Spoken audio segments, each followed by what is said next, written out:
Good morning, students. Welcome back to the new session of learning. We are doing business studies, chapter number 7, that is directing, on which we are doing incentives. Okay? अभी हम लोग सबसे पहले understand करेंगे what do you understand by incentives and उसके बाद देखेंगे incentives दो तरह के होते हैं, monetary incentives and non monetary incentives. Okay, तो हम लोग दोनों तरह के इंसेंटिव्स क्या क्या होते हैं ये भी हम लोग देखेंगे. Okay, so let's go to the incentives. I am explaining right from the book. Okay, ठीक है. Incentives can be defined as monetary or non-monetary reward offered to the employees for contributing more efficiently.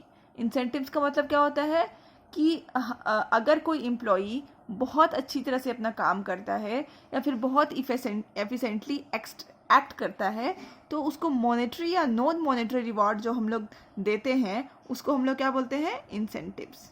Okay, incentives can be extra payment और something more than the regular salary और wage. Incentives का मतलब क्या होता है कि जो आपको सैलरी मिल रही है या फिर पेमेंट मिल रही है उसमें कुछ बढ़ा करके जो आपको मिलता है, that is extra payment or something more than the regular salary. Okay, incentive act as a good stimulator or motivator because it encourages the employees to improve their efficiency level and reach the target. Okay, incentives क्या होता है, बहुत ही good stimulator कहलाता है, मतलब motivator. Okay, employees को motivate करने के लिए इसको एक पावरफुल वेपन या टूल्स की तरह यूज़ किया जाता है और ये एम्प्लॉयज़ को इनकरेज करता है, उसका एफिशिएंसी लेवल बढ़ाता है और उसके टारगेट तक पहुंचाता है.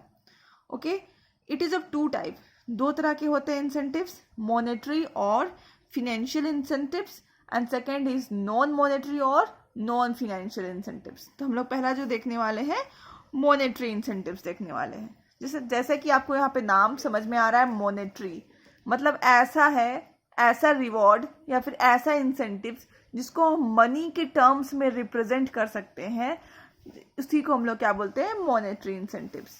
Okay, these incentives are offered to the employees who have psychological, social and security need active in them. Okay, जो लास्ट की जो कल मैंने आपको पिरामिड एक्सप्लेन किया था लास्ट वीडियो में, नीड्स हायरार्की थ्योरी में, तो लास्ट की जो थे नीड्स, पहला साइकोलॉजिकल नीड था एंड उसके ऊपर वाला था सेफ्टी एंड सिक्योरिटी नीड. ठीक है, तो जो भी एम्प्लॉयज़ वैसे नीड होता है, जिन भी एम्प्लॉयज़ का नीड साइकोलॉजिकल नीड होता है या फिर सोशल एंड सिक्योरिटी नीड्स होता है, वैसे को हम लोग मोटिवेट करने के लिए मॉनेटरी इंसेंटिव्स का सहारा लेते हैं. ओके, तो अभी हम लोग कौन कौन तरह से मॉनेटरी इंसेंटिव्स है.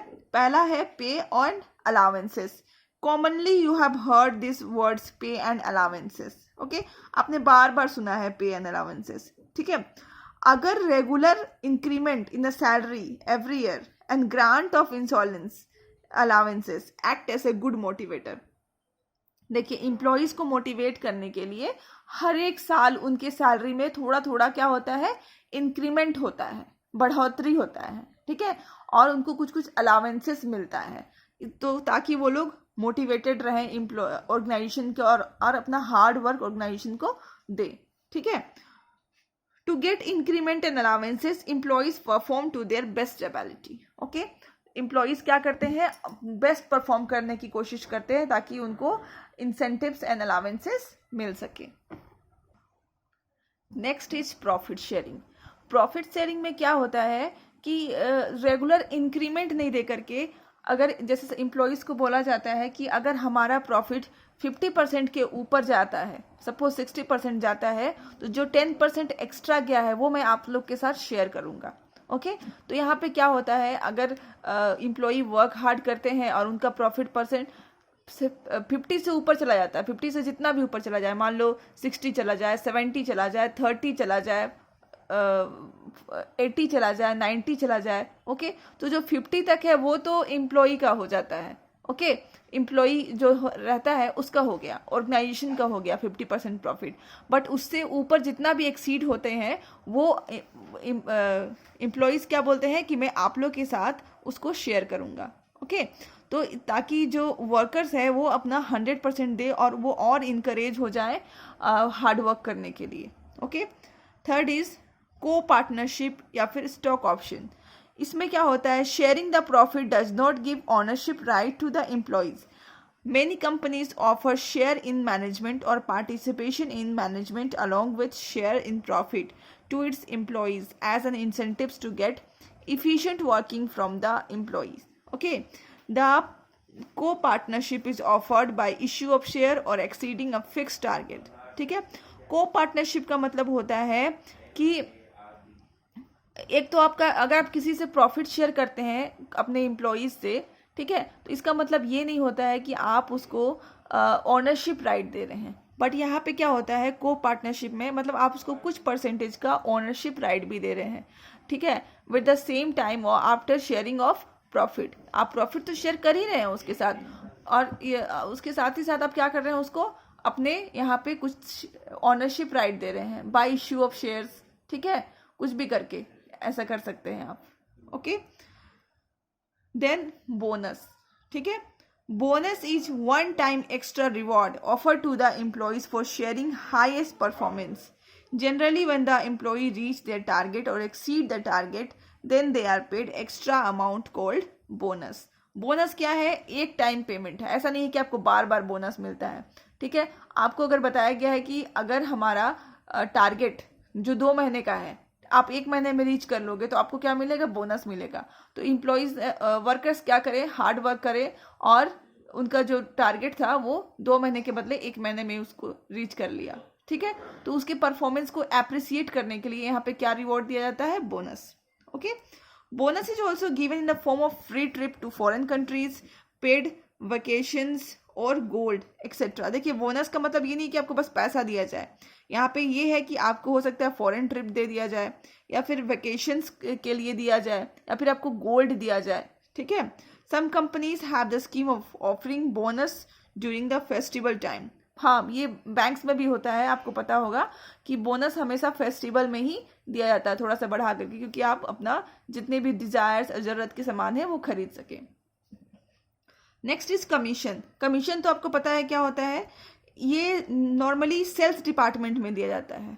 ठीक है, उनको बताया जाता है कि हमारा जो है सेल्स 20% है। ओके, अगर आप 40% सेल्स कर लोगे तो जो 20% आपने एक्स्ट्रा करा है उसमें आपको कमीशन दी जाएगी। ठीक है, तो एम्प्लॉयज क्या करते हैं, वर्कर्स क्या करते हैं, अपना जो सेल्स है उसको बढ़ाने की कोशिश करते हैं ताकि वहाँ पे रिवॉर्ड मिल सके। ये सब आपका जो मॉल्स होते हैं उसमें भी यही सब होता है कि वहाँ के जो वर्कर को बताया जाता है कि अगर आप अपने कस्टमर को जितना ज़्यादा कन्विंस करके उनसे परचेज करा पाएँ तो जो आप एक्स्ट्रा परचेज कराएंगे हर एक पे आपको कुछ ना कुछ अमाउंट का कमीशन मिलेगा। ठीक है, तो आप देखोगे कि आप कभी कभी कोई स्टोर में जाते हो तो वहाँ लोग आपके पीछे पड़ जाते हैं कि आप ये खरीद लीजिए, बहुत अच्छा है, आपको कन्विंस कर लेते हैं। Okay, productivity linked with wage increment. ठीक है, एक वेज रेट प्लान आता है, उसमें ऐसा रहता है कि आप जितना ज़्यादा काम करोगे आपके परफॉर्मेंस के बेसिस पे आपको वेज इंसेंटिव्स मतलब आपका वेज को बढ़ाया जाएगा, but it will be based on your productivity. आपकी प्रोडक्टिविटी को देख करके आपका वेज बढ़ाया जाएगा। तो जो लोग ज़्यादा इफिशिएंटली काम कर रहे हैं या फिर ज़्यादा प्रोडक्टिविटी है उनका वेज ज़्यादा हो जाता है, और as compare to those employees who are not giving their 100% और who are not giving their 100%। Okay, तो इसको बोलते हैं जो वर्कर्स जो होते हैं बहुत हाईली एफिशिएंटली परफॉर्म करते हैं ताकि to get higher wage. Then 7th is retirement benefit. Some organization offers retirement benefits such as pension, gratuity fund, okay, provident fund to motivate employees. ठीक है, बहुत सारे अभी तो रूल्स बन गया है कि आपको रिटायरमेंट बेनिफिट्स देना है अपने एम्प्लॉयज को। Okay, this incentives are suitable for employees who have security and safety needs. ये जो सेकंड आपका था ना option, security and safety needs, उसके लिए बहुत ही यूजफुल है। Next is perks, fringe benefits, perquisites. ठीक है, देखिए कुछ जॉब में ऐसे होता है कि जैसे आपको मेडिकल बेनिफिट्स मिलती है, फ्री एजुकेशन फॉर चिल्ड्रन, ठीक है, हाउसिंग फैसिलिटी मिलती है। ये हमारे जो आर्मी मैन होते हैं ना, उनको भी ये सारी बेनिफिट्स मिलती है। और बहुत सारे जॉब्स में गवर्नमेंट तो ये देती ही है, और बहुत सारे नॉन गवर्नमेंट कंपनीज भी होते हैं, क्या करते हैं, ये सारे जो देते हैं। ठीक है, what they are giving, medical facility they are giving, free education for children, housing facilities, this benefits are over and above salary. ये सैलरी के ऊपर से आपको इतना सारा एक्स्ट्रा बेनिफिट्स दी जाती है। ठीक है, ताकि जो आपका परफॉर्मेंस लेवल है वो काफ़ी मोटिवेटेड रहे, हाई रहे। ठीक है, नॉन मॉनेटरी और नॉन फिनेंशियल इंसेंटिव्स। ओके, मैंने आपको समझाया था एक चीज़ कि वैसे एम्प्लॉयज़ जो फिनेंशियली स्ट्रांग है उसको आप मॉनेटरी बेनिफिट्स के थ्रू मोटिवेट नहीं कर सकते हैं। उसको आप कैसे मोटिवेट करोगे, by non monetary incentives. Okay, तो money is not the only motivator. Employees who have more of esteem and self-actualization need active in them get satisfied with the non-monetary incentives। ठीक है, तो वो लोग, इसको हम लोग क्या बोलते हैं, नॉन मॉनेटरी इंसेंटिव्स। ऐसे इंसेंटिव्स को, जैसे आपको पिरामिड दिखाया गया था, पिरामिड के सबसे लोएस्ट लेवल पे था साइकोलॉजिकल नीड, उसके ऊपर में था सिक्योरिटी नीड, उसके ऊपर में था सोशल बिलोंगिंगनेस वाला। ठीक है, उसके ऊपर में था self esteem and self actualization. ठीक है, तो जो एम्प्लॉय नीचे के 3 जो नीड को सेटिस्फाई कर चुके हैं, उनके 2 नीड बचे हुए हैं ऊपर वाले। ठीक है, तो उसको सेटिस्फाई करने के लिए क्या होगा, उनको नॉन मॉनेटरी इंसेंटिव्स दी जाएगी। ठीक है, या तो फिर आप ऐसे समझ लो, जिनके पास काफ़ी फिनेंशियल कंडीशन जिनका अच्छा है, उनको ऐसा चाहिए, नॉन मॉनेटरी इंसेंटिव्स चाहिए। ओके, तो उसमें पहला है status. Status refers to rank, authority, responsibility, recognition and prestige related to the job. By offering higher status or rank in the organization, manager can motivate employees having esteem and self-actualization need active in them. Okay, तो इसमें क्या करते हैं managers, ऐसे employees का जिनका esteem and self-actualization need active है, ठीक है, उनको मोटिवेट करने के लिए क्या करते हैं, उनको ऑर्गेनाइजेशन में हाईएस्ट रैंक देते हैं। ओके, ताकि उनका स्टेटस को बढ़ाते हैं, ताकि वो लोग क्या हो, मोटिवेट हो सके। Second is organizational climate. It refers to relation between superior and subordinates. There are the characteristics which describe an organization. This characteristics have direct influence over the behaviour of an member. A positive approach adopted by the manager creates better organizational climate, whereas negative approach may spoil the climate. Employees are always motivated in the healthy organizational climate. यहाँ पर organizational climate है, मतलब एक relation जो होता है superior and subordinate का, उसको डिफाइन करने की कोशिश करी गई है। ठीक है, कि कैसा होना चाहिए। अगर दोनों के बीच में पॉजिटिव रिलेशनशिप होगा तो ऑर्गेनाइजेशन को बेनिफिट मिलेगी। At the same time if they will have negative approach और फिर नेगेटिव एटीट्यूड होगा आपस में, तो वो पूरा का पूरा क्लाइमेट या फिर इन्वायरमेंट को स्पॉइल कर देगी। ठीक है, तो हमेशा एम्प्लॉयज़ को मोटिवेट करने के लिए हेल्दी ऑर्गेनाइजेशनल क्लाइमेट होना चाहिए। इन्वायरमेंट की यहाँ पे बात कही गई है। Next is our career advancement. Career advancement में क्या होता है, एज यू नो कि managers provide promotional opportunities to employees. इसमें एम्प्लॉयज़ जो होते हैं उनको बार बार प्रमोशन दी जाती है ताकि उनका करियर जो है वो अपलिफ्ट होता रहे। ठीक है, they are promoted to the higher level. ये प्रमोशंस के लिए देखोगे कि वो लोग क्या करते हैं, they try to perform to their best level. Okay, then next is job enrichment और असाइनमेंट ऑफ चैलेंजिंग जॉब। ठीक है, कभी कभी क्या होता है, एम्प्लॉयज़ वही डेली का रूटीन जॉब करते करते करते करते क्या हो जाते हैं, बोर हो जाते हैं। ठीक है, तो उनको थोड़ा सा माइंड सेट को डिफरेंट करने के लिए उनको वैरायटी ऑफ जॉब ऑफर करना पड़ता है ताकि वो उसको एंजॉय कर सके। ठीक है, तो यहाँ पे उन क्या करते हैं, to make the job interesting and challenging, they change the job. Okay, change the nature of job और द टाइप ऑफ जॉब। ठीक है, तो थोड़ा उनको चैलेंजिंग लगता है तो वो क्या करते हैं, और बेटर परफॉर्म करने की कोशिश करते हैं। Next is employees recognization.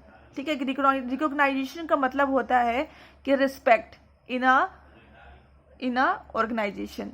ठीक है, जब आपको रिस्पेक्ट मिलता है ऑर्गेनाइजेशन में, आपका एक स्टेटस होता है, तो वो आपके लिए एक स्पेशल रिवॉर्ड की तरह होता है, ठीक है, या फिर आप बोलो तो आपका ईगो सेटिस्फैक्शन होता है, ठीक है।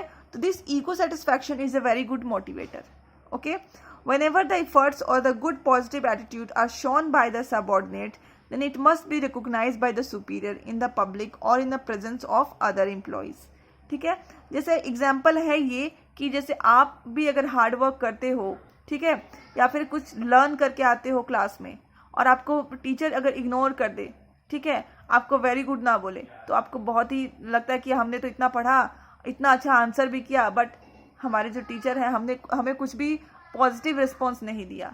इन द सेम वे तो आप क्या हो जाते हैं, डीमोटिवेटेड हो जाते हैं, आप नेक्स्ट टाइम से बहुत अच्छा करने की कोशिश नहीं करते हैं, ठीक है।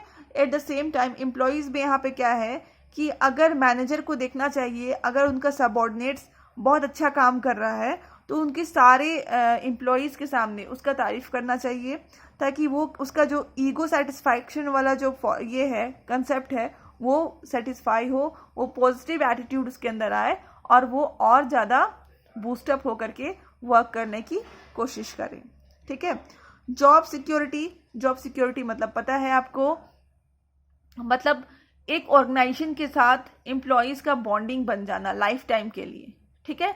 मतलब इन द सिंपल वर्ड्स कि परमानेंट एम्प्लॉय बनना, ठीक है। बहुत टाइम ऐसा होता है कि एम्प्लॉयज़ ये फियर में होते हैं कि आज ना कल हमें निकाल दिया जाएगा जॉब से, ठीक है।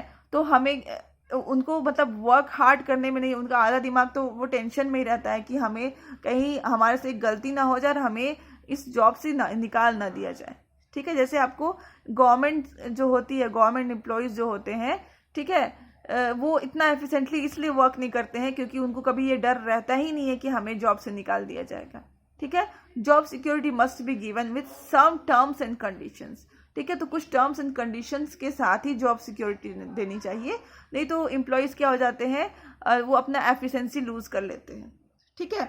But they should be given job security, okay, so that they can do best for the employees. Next is employees participation. जब भी आपका डिसीजन मेकिंग प्रोसेस हो तब वर्कर्स को या तो एम्प्लॉयज़ को भी उनके सजेशंस लेने चाहिए, उनको डिस्कशन में अलाउ करना चाहिए आपको, ताकि दोनों का सेंस ऑफ बिलोंगिंगनेस जो होता है और पॉजिटिव एटीट्यूड एंड ये सब बना रहे, और जो वर्कर है उसके माइंड में भी ये लगे कि हाँ they also value me, okay. तो employees participation must be there in the organization to boost up the workers and other employees to do their best, okay. So I am ending this topic here only. In the next video we will do another element of directing, okay. Till then keep learning and keep watching.